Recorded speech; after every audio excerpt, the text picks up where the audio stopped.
आणि आरोपी कधी येत असते 11 वाजता. पहा तुम्ही किती त्या पोराचं ब्रेन हे केलं, हिप्नोटाईज केलं होतं. हां, हिप्नोटाईज केलं की आम्ही रामजेठ मलिसारखे वकील लावू. अहो त्याच्यात राजू जऱ्हाड पाटलाला त्या व्यंकेश कंपनीमध्ये 25,000ची पगार होता. 25,000 आणि त्याच्यासोबतच्या आजच्या माणसाला 1 लाख पगार आहे. आयुष्य खराब झालं, उद्ध्वस्त झालं. आणि जेलवारी त्या बिचाऱ्याच्या नशिबासारी जेलवारीची.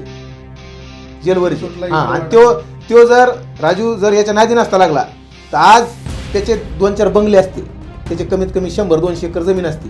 आज त्याच्या बिचाऱ्याकडे स्कॉर्पिओ होतं, त्याच्यात इथं इतका मीटर जळतं ह्या लोकांचं. राजूकडे स्कॉर्पिओ आणि कुठून आणि अरे बाबा जरांगीकडे फॉर्च्युनर आहे ना, जरांगीकडे 10-10, 15-15च्या गाड्यात ताफ आहे का, तो राजू जराच्या मागं पाहिजे होता. तोच ताफा गणेश खुनेच्या मागं पाहिजे होता. त्याच गाड्या अमोल खुनेला पाहिजे होत्या, त्याच गाड्या बाबूराव वाळेकरला पाहिजे होत्या. राजू जराडकडून बाबूराव वाळेकर 1 स्कॉर्पिओ आणि तुम्ही त्याच्यावरच तुमचं मीटर जाळून घेता. अरे हे ताफ आहे ना, हे यांच्यामुळे जरांगेचा जो आजचा ताफ आहे ना, आता जे फिरण्याचा खर्च आहे ना, हे पाया आहे यांचा आहे चौघाचा. हां, आणि ते चौघाचा पाया म्हणजे मनोज जरांगे यांची शिवबा संघटना आहे. आणि मनोज जरांगे यांनी